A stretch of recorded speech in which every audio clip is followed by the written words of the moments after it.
Good afternoon, good evening, good morning, wherever you are in the world. Thanks again for joining us today for our second webinar in our Clarity in a Time of Crisis series. My name's Chris Adams. I look after research and insights at Miles Partnership.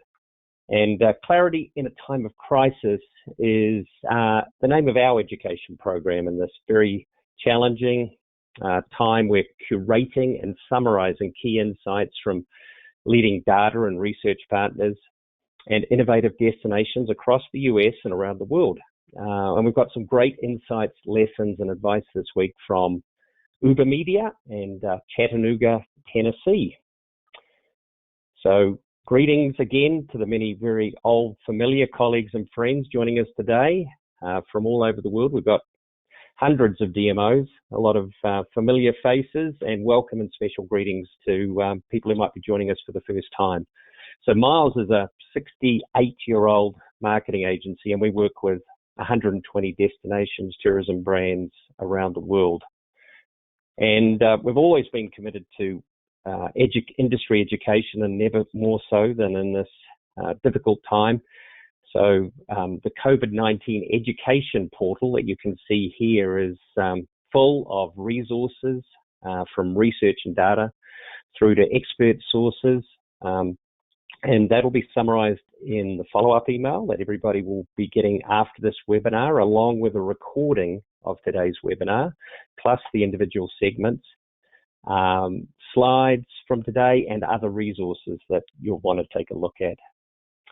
So with this webinar series, we're trying to answer three essential questions. First, providing insights on the current situation. Second, identifying opportunities for action. And lastly, what's going to be the timing for those opportunities, providing guidance on what to focus on now and what to focus on next.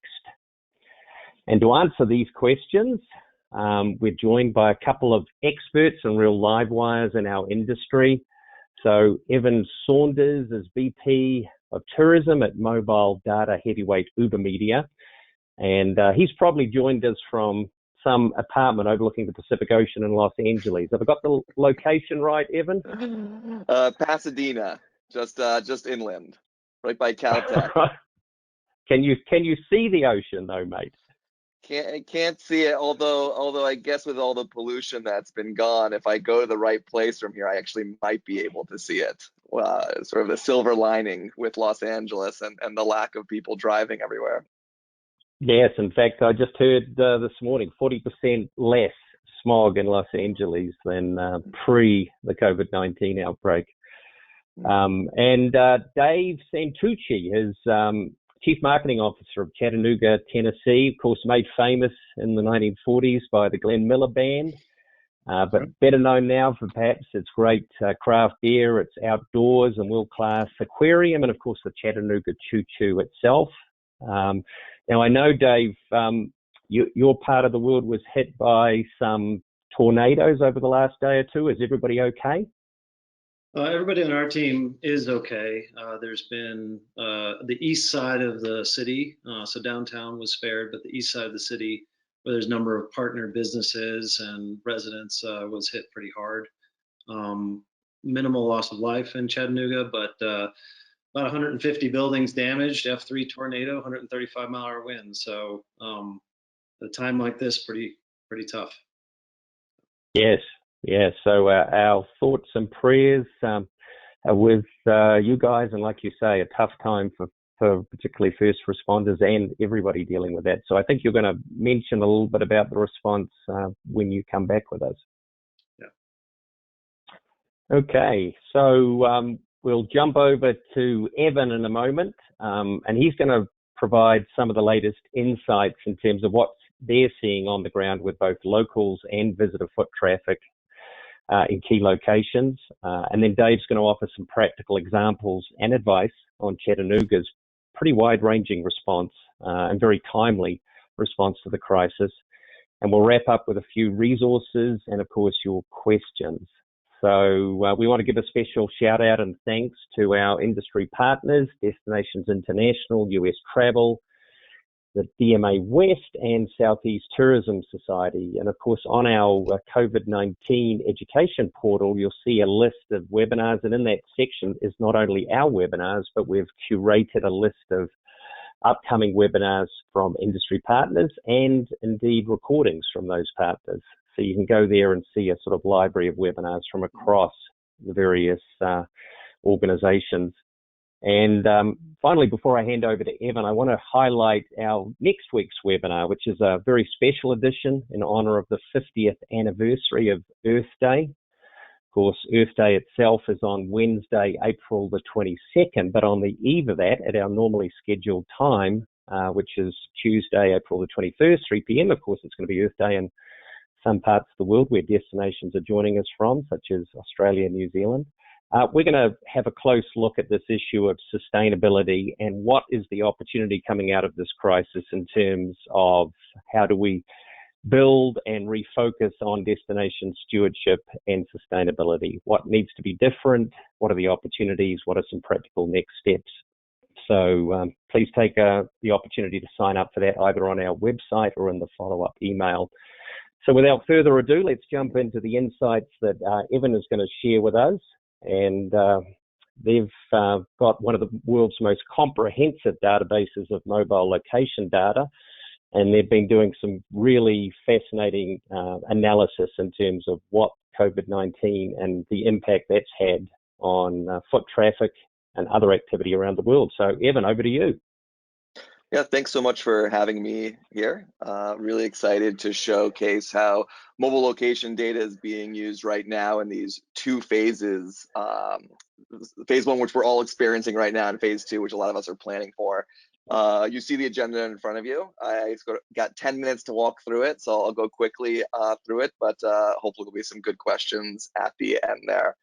A little bit about mobile location data. Where does it come from? If you've ever downloaded an app to your phone and the app says this app would like to know your location while you're using it, could be Words with Friends, a music app, a news app, a sports weather app. UberMedia gets mobile location data from over 150,000 different apps. Basically, what we do as a company is all day, every day, we're basically like drinking from the fire hose mobile location data. Phones giving off their location intermittently. We're collecting all of that data. We're doing a lot of work to process it, contextualize it, make sure it's really, really accurate. And then we're storing it as essentially anonymous aggregated insights that can provide a lot of deep understanding into human movement, whether that's locals or tourists. And what does that mean? That means UberMedia as a company on a monthly basis gets data on about 1 billion people around the world, as well as 300 million here in America. And it goes back in time. So if we want to understand how things looked 2018 versus 2019, and then of course how they're looking 2020, we already have all of that data. And for today's purposes, we are leveraging it to understand two phases of tourism. And I like the theme of this webinar, Clarity in a Time of Crisis, because looking at these two phases is personally how I've found clarity in the time of crisis. The first phase is where we are right now, flattening the curve.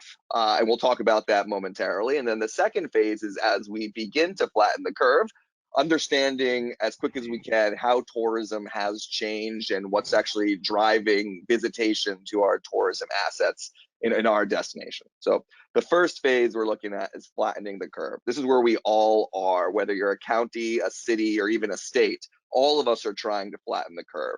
And we looked first as a precursor of social distancing. Are we social distancing effectively?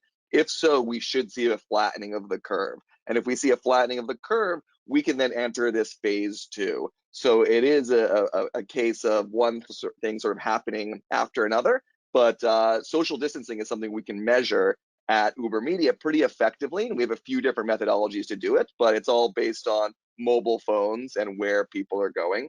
For the subsequent slides I'm about to show you, we looked at social distancing as people actually going to physical locations around America. So it's not just did someone get in their car and drive far distances. It's more about did these people actually show up in places that they can interact with others and subsequently not be social distancing. So we have a database of about 1.5 million points of interest at UberMedia. And so we essentially are looking at social distancing for different cities around the world on a daily basis. All of this is updated on our COVID website, actually. So I'm going to walk you through 2 cities to show how they contrast pretty dramatically, because again, social distancing is a precursor for flattening the curve, what we believe. So we're looking first at Seoul, Korea here. Now, before I talk about what's on the slide, the dark blue line there, that is our baseline foot traffic index, which allows us to compare each cities. And what that's basically telling us are people social distancing more or less on a daily basis. If it's above 100, people are social distancing less. If it's below 100, people are social distancing more. A score of 150 means people are out and about 50% more than usual. A score of 50 means people are out and about 50% less than usual. So here we're looking at South Korea, which has been in the news a lot for its success in either social distancing or flattening the curve. And what's interesting we see here is February 18th is when the 31st COVID-19 patient was identified, and the super spreader. It was news lines everywhere. There was a very quick reaction to social distancing that happened in South Korea, in Seoul specifically.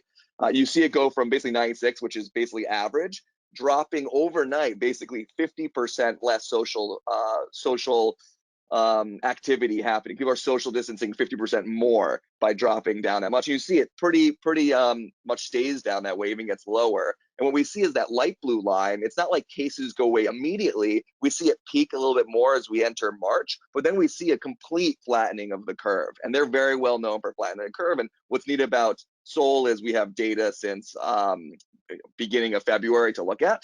But let's look at another opposite sort of timeline, if you will, contrasting timeline. Here we're looking at Miami-Dade County. And you see even before the COVID-19 outbreak, we're seeing social distancing basically above, the foot traffic index is above 100, meaning on average, people are actually going out and about and doing things more than what we usually see them are in years previous, especially. So what's interesting about this is the topic of social distancing wasn't unknown to Miami. In fact, the Herald was writing about it in March 14th, talking about companies already having their people work from home. So companies were sort of self-imposing social distancing by getting their employees to work from home.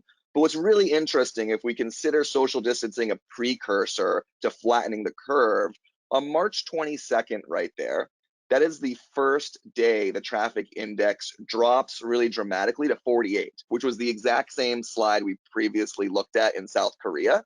But on the same day that South Korea only had 31 cases, Miami has 227. So we're seeing a basically delayed reaction to social distancing. And in fact, the shelter-in-place order wasn't put in after that. Now you can see that light green line right there. Essentially, the curve is not being flattened. It's continuing to go up. So if we believe social distancing is a precursor to flattening the curve, we can look at a destination like this and use mobile location data to understand that the curve might not be flattened there for at least another week, maybe even 2 weeks or more.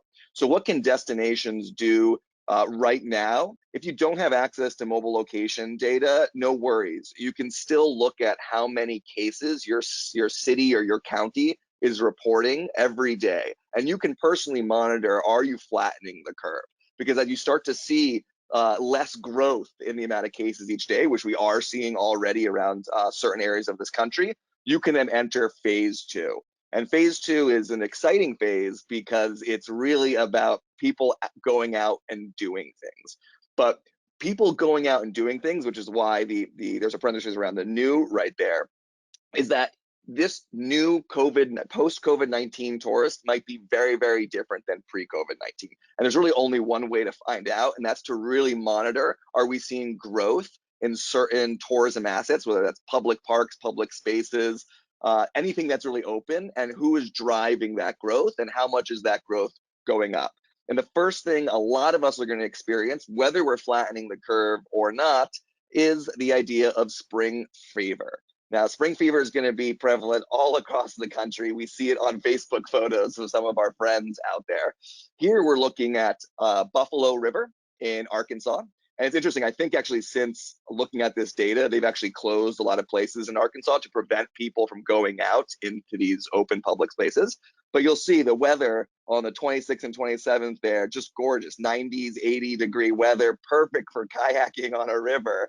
And what we did is we looked at the data year over year to look at origin markets. This year, 2020, 90% of the visitors lived over 50 miles away. So true tourists, if you will. Last year, only 40% about lived 50 miles away. So a very, very different makeup. Less locals basically going and partaking it, and more people driving from really far distances.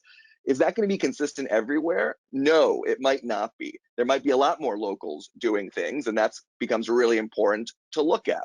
For example, let's take a look at beaches in sunny southern Florida. We all saw the news stories of the college students that wouldn't give up partying because just for coronavirus, they wanted to stay down there. But public policy was put in place and beaches were closed. And as a result, a lot of people who were tourists either left the area or canceled their trips to come there. So we again looked at visitation origin markets year over year. And on the flip side, unlike Arkansas, we're seeing a much more hyper-local audience, much more basically locals who are being out and about and driving that activity. And we believe at UberMedia, there are going to be a lot more locals in the future going out and doing stuff for people in drive market distance at least. So important to sort of keep your pulse on that because locals could very much well become the new tourists. Going to the other side of the country, we're looking now at beaches in Southern California. Beaches in Los Angeles County actually were closed officially March 27th. And we see some of the beaches, and I'll walk you through that if it's a little hard to read the text at the bottom there. But essentially, most of the beaches at the bottom that are flatlining are in Los Angeles County. But one beach in blue that sort of stays above, that's Crystal Cove. That's not in Los Angeles County. That's in Orange County. And if you look all the way to the right, that blue, you actually see it go up the weekend before last, meaning people are still going out to the beach and spending time there. So again, let's look at origin markets and let's see how they've changed or stayed the same. And what we see over year, again, 2020, we're seeing a lot more locals, makes a lot more sense. People who live less than 50 miles away make up 93% of everyone, but we still see people coming from Palm Springs, maybe a smaller percentage, but we still see people in that driving distance, even though it's a couple hours drive. It's hard to make that on a day trip, even with the lack of Los Angeles traffic. But again, knowing the which beaches or which locations are starting to see an increase in visitation and understanding who is making up that increase on a daily or weekly basis really allows you to market to them really effectively. And then lastly, here as part of this example, we also looked at a bunch of five-star hotels around the country that are still open. And we contacted them. We learned that some of them are doing 15, some of them are doing 30% occupancy on weekends. People in cities, perhaps like Los Angeles, trying to get out. In fact, in Santa Barbara, this one hotel, the beach remains open there. And in a place like Los Angeles, it's not open.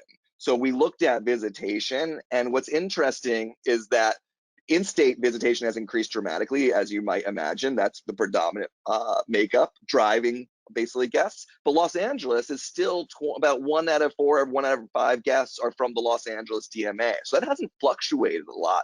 But what's interesting is more people from other areas in California have made up the difference in visitation. So again, this is just trying to keep in touch with who is actually going out there and doing stuff and how do we market to them. So our 2 key takeaways here is 1, let's all work to flatten the curve. Social distancing works, and if we can use mobile data to sort of predict if we're going to flatten the curve, great. If we can't, monitor every day the amount of cases that is being announced in your destination, and ideally everyone will see a flattening of the curve. It's just some will see it sooner than later. And then the second, which is honestly a lot of people working with are planning for this right now, is identify ways to understand who your first movers are. Who are these people going out and doing things as we start to see visitation go up, as we start to open up and ease restrictions in our destination, because that really allows you to effectively market it to them. And we really believe these local tourists are now really extremely valuable tourists. They've been cooped up all inside. They almost all have cars. They are ready to drive. Gas is inexpensive relatively. And so knowing what zip codes they come from can be really, really valuable. And then lastly, one little pro tip, because we have access to all this data. If you do want to go grocery shopping to avoid the crowds, go on a Tuesday and avoid Fridays. That's when the least traffic are in grocery stores across the country. So just a fun little tidbit there. So, Evan, are any health authorities using your geolocation data, your mobile data, to assess the usage of things like beaches? And obviously, it could help them monitor what's appropriate and perhaps inappropriate behavior. Yeah, it's been a pretty fast-paced past few weeks, and the use cases of mobile location data have changed a lot. 3 weeks ago, it was monitoring what neighborhoods are going out and doing things. Where are they going out and doing things? People were playing whack-a-mole trying to close locations. They didn't really know what to close, or if they needed to close, or do we need to send police there? We have police in our beaches now in LA that are actually Sure. finding people, and it's really evolved now into understanding what communities are social distancing, and now it's really involved into the topic of contact tracing, which is a whole other use case and topic. And now it's really about understanding really a lot of dense urban environments, understanding are people really social distancing, and using just a metric on that, as we all really want to flatten this curve and honestly move on from this. Yeah. Yeah, I think it reinforces the fact that DMOs need to be tightly integrated with their sort of government and health organizations. And so if you are accessing this information, then ensuring that, that's being picked up by health authorities, because the analysis we've done from both your research and other analysis, Evan, is this entire recovery is going to be driven by health statistics. So unless we flatten the curve, drop the curve substantially, improve health statistics dramatically, and then obviously there's a perception issue as well that goes with that. It's going to be impossible and frankly irresponsible to open up businesses and create opportunities the way we all want to. Yeah, turning off the economy, especially in a state like California, was almost an overnight procedure. The mayor of LA was on TV, and that night everything gets closed. That's not an essential business. It will be an opposite approach as we enter the reopening of states like California or cities like Los Angeles, where it's phased, but we'll we'll see people going out and doing things. I mean, that hotel in Santa Barbara is a really good indication of people willing to get in their car and just drive an hour and a half, 2 hours to go and visit a beach and be out and see fresh air and not around crowded areas. And obviously, many states are full of experiences like that.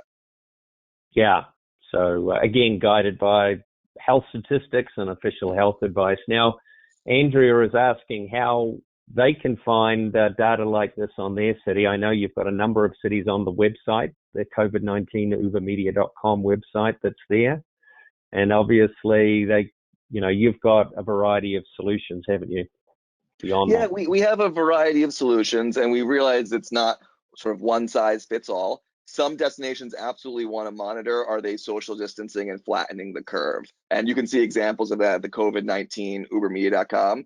Some of their destinations aren't as concerned about that. They're leaving that up to maybe major cities, and they're in more rural destinations, and they want to understand more. Are we seeing people visit certain areas in our destination, like a beach in Santa Barbara, just as an example? And who's making up that? Is 100% locals on weekends? Is people driving down from San Francisco?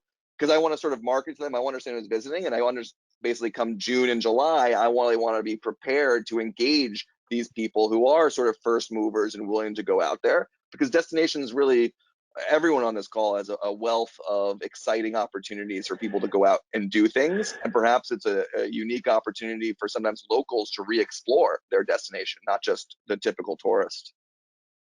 Yeah. And again, emphasizing the importance of locals. They're going to be fundamental to that first step in the recovery. So thank you so much, Evan. We'll have you back for Q&A at the end. Let's transition over and jump on our train and head down to Chattanooga. And Dave, thanks again for joining us. And first of all, obviously the COVID-19 crisis, and then perhaps I know you want to reference the just the events of the last couple of days in terms of the tornadoes. So what's going on right now in Chattanooga, and how is your organization responding?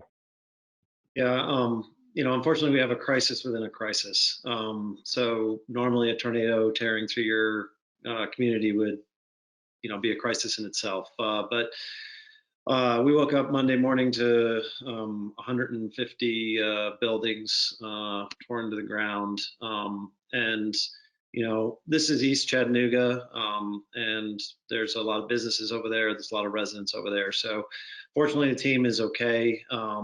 And helping out their friends and family dealing with power issues, internet issues, and trying to come back. So we pulled together, immediately reached out to our partners to see who was affected. We do know, some of our restaurant partners have lost their buildings, but for the most part, partnering with other community foundations, United Way, to help raise money to, relieve this crisis within a crisis. Going into Easter, this is downtown Chattanooga, and this is still what downtown Chattanooga looks like. It was unaffected. It's like the rest of the world right now, in that it is shut down, and events are canceled. Our mayor canceled events through the end of May. So in terms of us tracking COVID, Tennessee's actually doing fairly well. Hamilton County is also doing well. So that's kind of a summary of the situation in Chattanooga.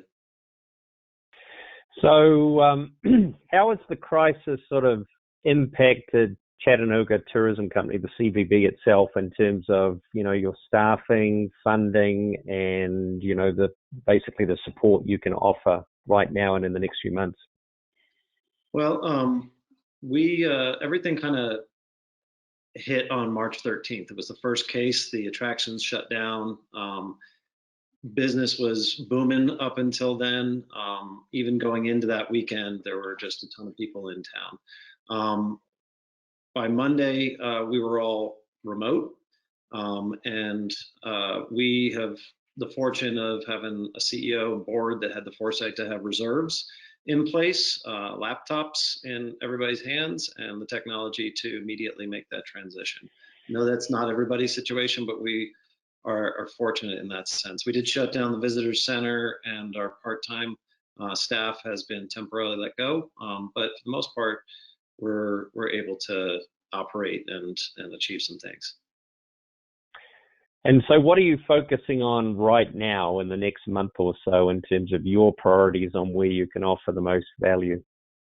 So right out of the gate, we went remote Monday, and by Tuesday, which was St. Patrick's Day, we had launched a program we called Connect Chat. And I give credit to my team and their innovation and rapid response, but we decided that bars and restaurants were closing down. People couldn't get out.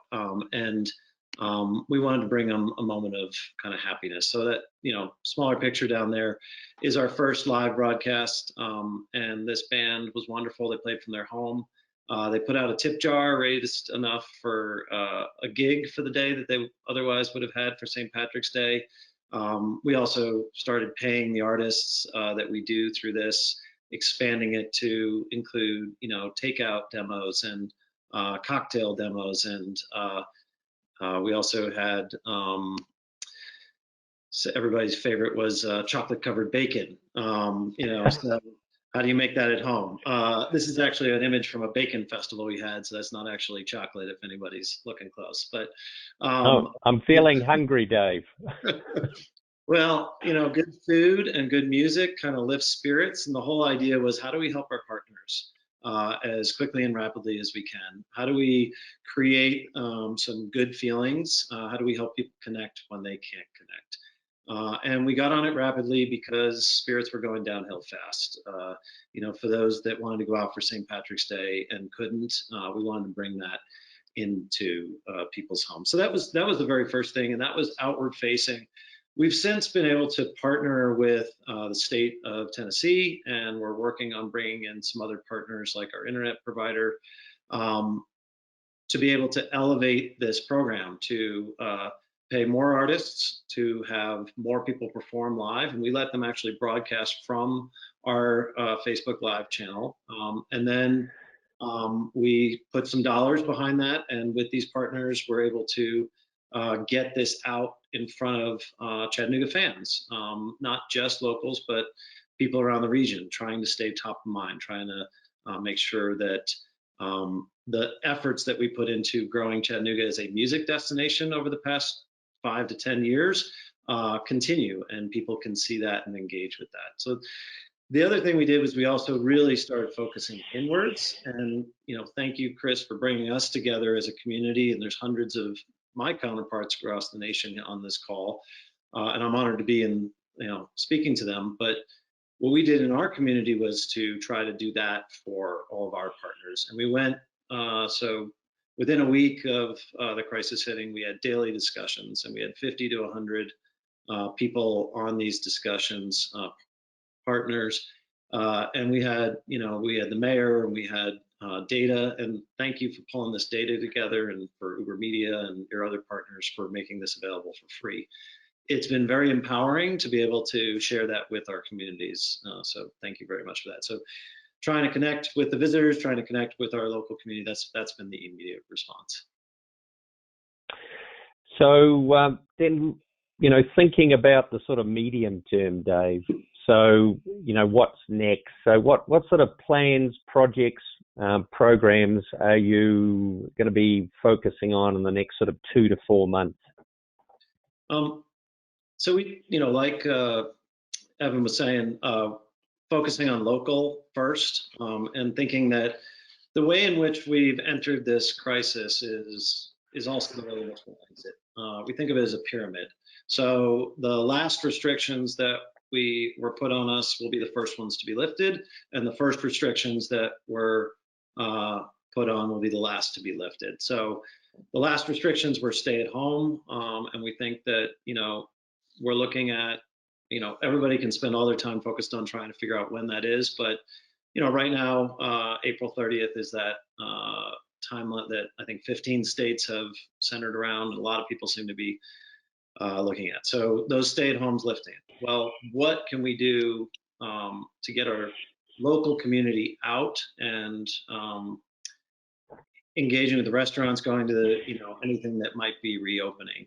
And the big barrier right now, as you've shown through the data, is safety and fear and concerns around the virus. So I think that all of us as destinations need to be at the table and be pushing for sustainability, and the fact that we're in a position right now that's not really sustainable. We can't keep everything shut down forever, right? This is the necessary step to help stop the virus as much as we could.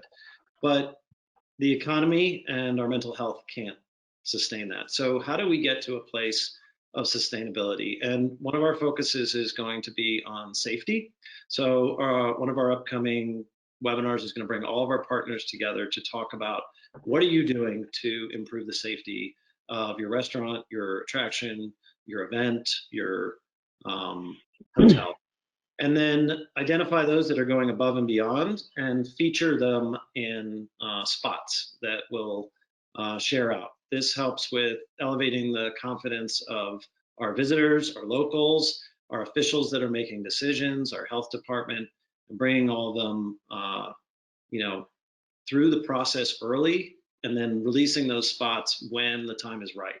Obviously that's not now, but when we get closer, when there's a light at the end of the tunnel, making sure that we have some safety awareness. So that's one big initiative. The other thing is just around visiting friends and relatives.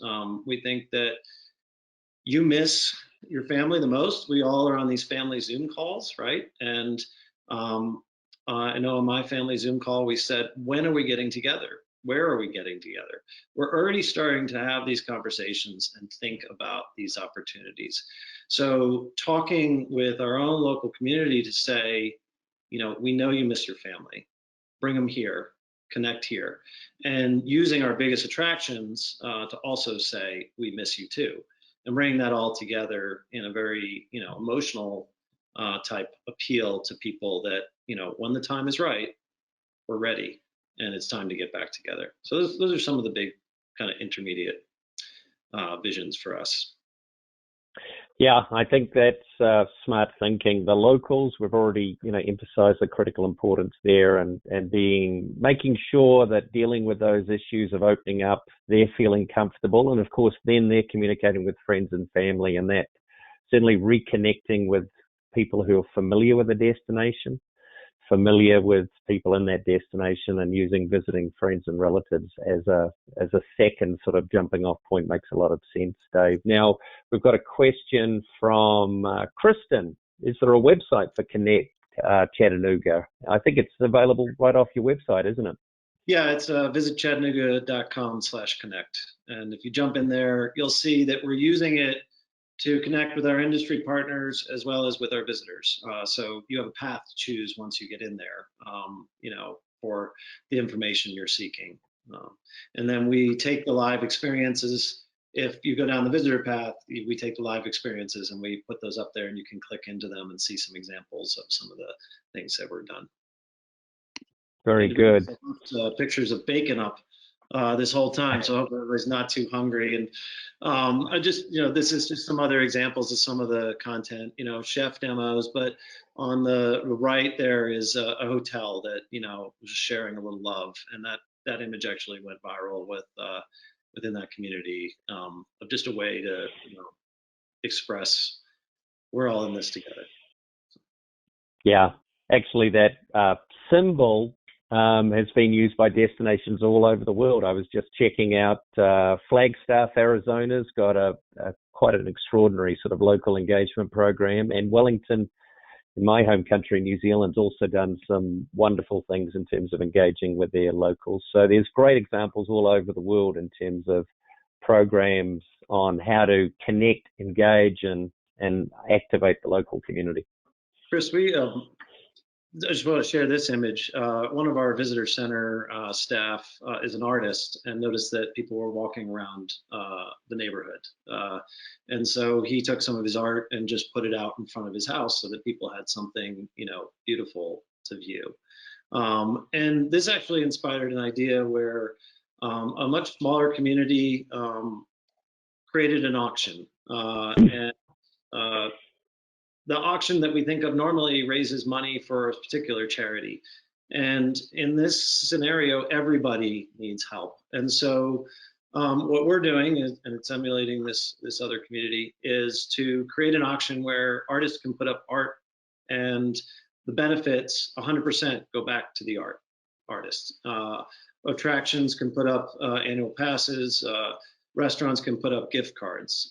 And the people buying these things are definitely locals, but visitors too. They want to make sure that they support your community. They want to make sure that they reach out, and that the restaurant, their favorite restaurant's still there, or their favorite attraction they have a pass to. And the idea is help restart now, and get that flow going now, so that when you're ready to travel, we'll still be here, and you have a pass, you have a gift card or something you can use in the community. Yeah. And again, there's programs all over the world that are, those various ways of supporting local businesses. So the aquarium, obviously one of your key attractions. Yes, and I had this in here to talk about the extra efforts that they've gone to clean the facility, and how we're going to highlight that in some of our attractions. And that again, we're all coming back together with our friends and family, and we're all looking for that magic opportunity to reopen. But I think one important message is, and I've heard it said before, that we're not going back to normal, at least not right away.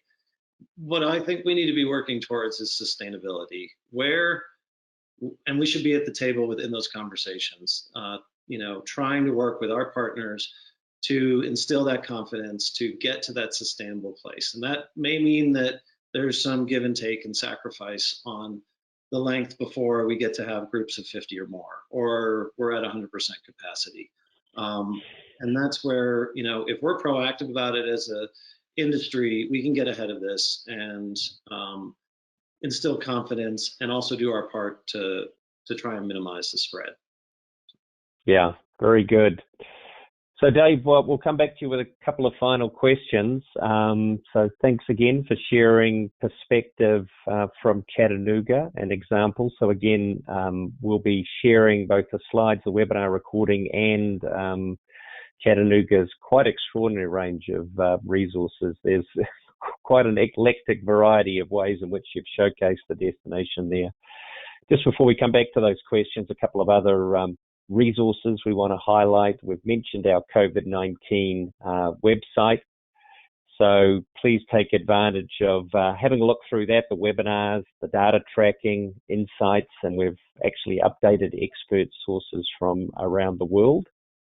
In our data insights section, we've got a new summary of 7 graphs that tells the stories of crisis. So, and there's a more positive story over the last week or two, a story of stabilization and even some early positive signs. So take a look at that curated research. And then I mentioned the Earth Day special edition. We've actually got a number of sort of key industry leaders. Kathy Ritter of the Colorado Tourism Office will join us, Kristen Dull of Travel Oregon, plus Chris Seek of Solomar International. They'll be sharing their perspective and advice on how do we restart and recover, with sustainability a more sort of central part of that, picking up on the principles of Earth Day 50. Hopefully that'll provide a toolkit of insights, and destination analysts will be with us sharing some of the research that we worked with them on in November, late last year, on how Americans see the issue of sustainability. Now, with another very important research partner, Longwoods, we're doing a regular travel sentiment survey. It's actually weekly at the moment, and every week we publish a 2-page summary, and there's an on-demand short little webinar you can also watch.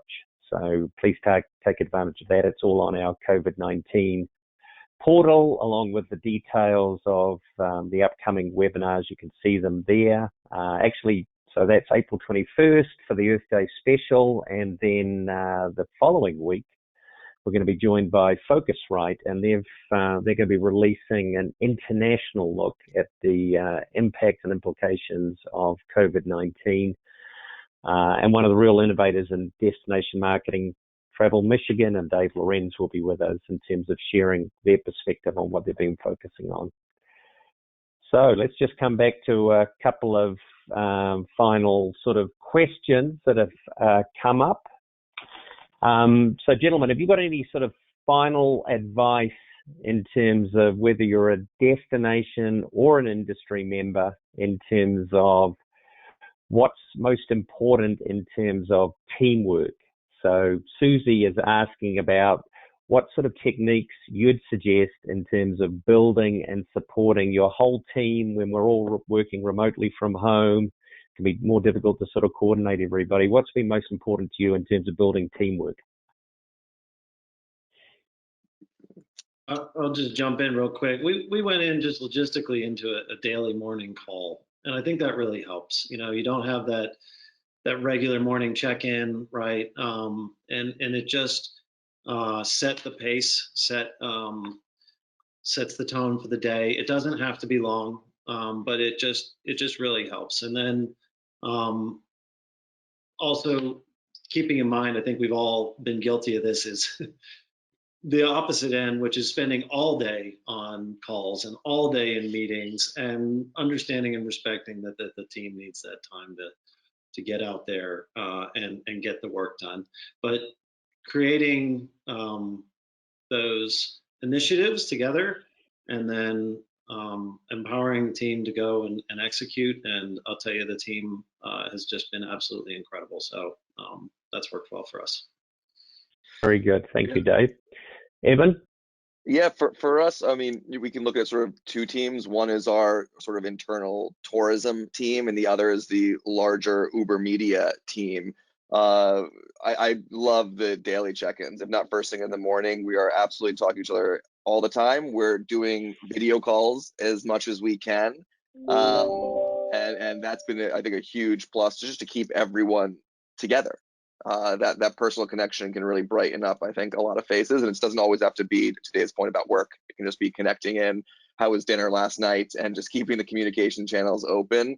On the grander things at UberMedia, we have a social committee that has been proactive in planning fun Zoom-based engagements. On Friday, they did a Family Feud game through a PowerPoint presentation, and I was blown away that that even existed. So it was nice that there were people planning this on our company, taking time out of their day to do something fun, to engage all of us, because at the end of the day, all of us are in it together. We're all here, we're all working hard from home, and sometimes, we don't get the praise we want to because we're not all there together high-fiving or having team meetings together. So keeping up that fun atmosphere and ensuring people are staying connected, I think, is such a critical aspect as we continue through this. Okay. Rob is asking about children, Dave, in terms of obviously with everybody at home and, families with kids, some DMOs, and he was highlighting, I mentioned them before, Wellington. I think Helsinki's done some fun things in terms of providing online games or diversions for kids.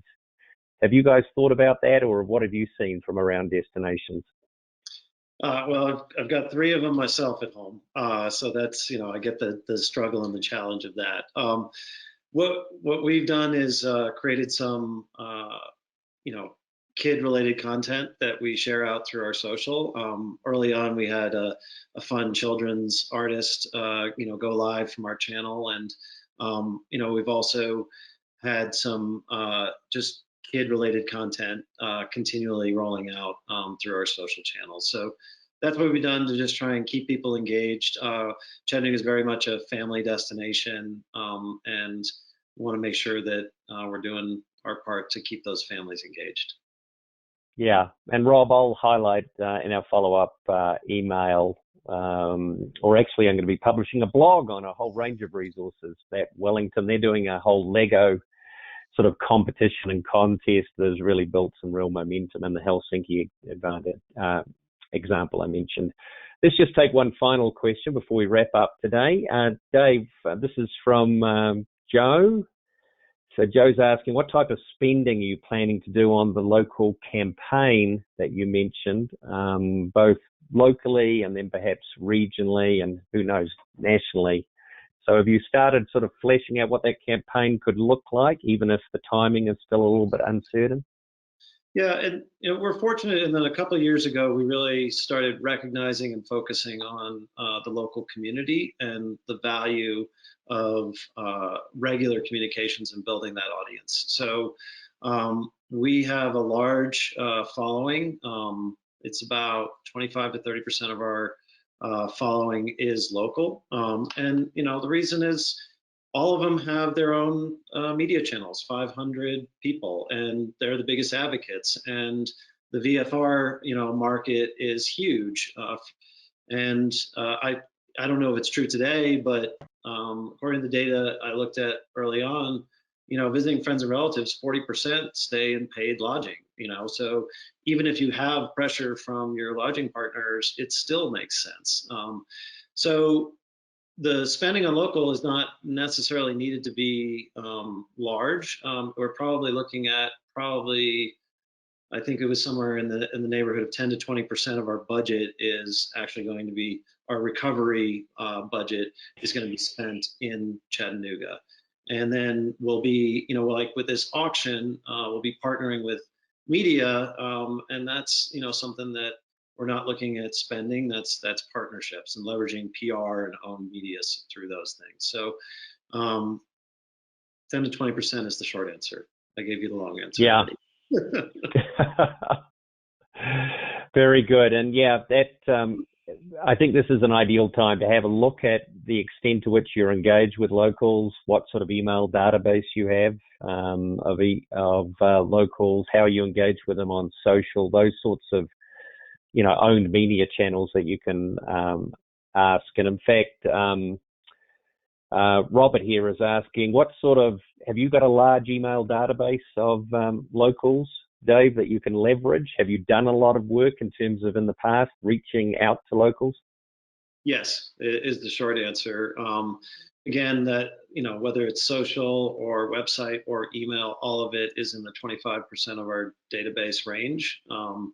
And so we've got, we just did a major scrubbing of our email, and it's definitely reduced from what it was, but the number is probably, 10 to 20,000 local emails that we have, and then 100,000+ social followers, and then via the website, there's more than 500,000 local visits annually. So it is a large local following. We are the local source for events, and we try to make sure that we stay very relevant in the community. Yeah, very good. And obviously, the website, in terms of your local audience, personalizing content that's relevant and targeted to them. One final question for you, Evan. Kath is asking, how regularly do you update the information that's available on your COVID portal, and when will be the next update? And are you going to expand? She's asking the number of cities you're tracking. We update that every day, which is awesome, honestly, and it's all benchmarked against each other, so you can actually compare cities to each other, which is really great. Our data comes in every day. It's about 2 to 3 days delayed, so that's why you'll see just a 2 to 3 days delayed. It takes us 2 to 3 days to collect all the data and clean it up. We've gotten some requests for cities to be added there. We've gotten some requests for some destinations to have their own version of it. We are fulfilling the ones with their own version first before we add other cities on there. But we also realize that this phase 1 right now of flattening the curve, most people's hope is that ends sooner than later. And the recovery of phase 2, basically who's going out and doing what, is going to last 6-12 months. We're also not just looking at origin markets, we're looking at different demographics and personas of going out. If there are high risk people who used to travel a lot and visit your destination, they might not be going at all in the coming months, but the younger generation might be. And so to keep our finger on the pulse, that's really where we've been dedicating a lot of our time into planning that out. Yeah, very good. And in fact, in a future webinar, we're going to focus one of our data providers, GeoShore, which focuses on visitor safety information, medical and health information. They've been doing it for years through a popular app. They've done some fascinating analysis in terms of the trends around these indicators. So there's one thing that do just for every destination, it's publicly available, the amount of cases either in your county or city, or worst case scenario, your state. And you can pull that information down on a daily basis. You can create a simple line graph, costs $0, and you can understand, are you flattening the curve? And the historical data is all available online. So I definitely encourage every destination to have their finger on that pulse. Yeah. Have you got some specific sources you can reference, Evan? I can follow up after this where we've gotten our data from. There's a few different sources, but that can be available on your page for destinations to jump into. Yeah, let's make sure to do that, and and surface that information, because absolutely this is a health-driven crisis, and we've got to get on top of the health concerns, health issues, before we can really confidently start planning for recovery. Okay, we'll wrap it up there. Thanks so much to Evan and Dave for joining us today and sharing insights. And again, a reminder, you'll be getting a follow-up email today. All the resources are available on our portal. So please stay safe, stay healthy, stay positive, and we'll look forward to connecting with you shortly. Thanks a lot, guys, and thanks to everybody. Thanks. Thank you. Bye.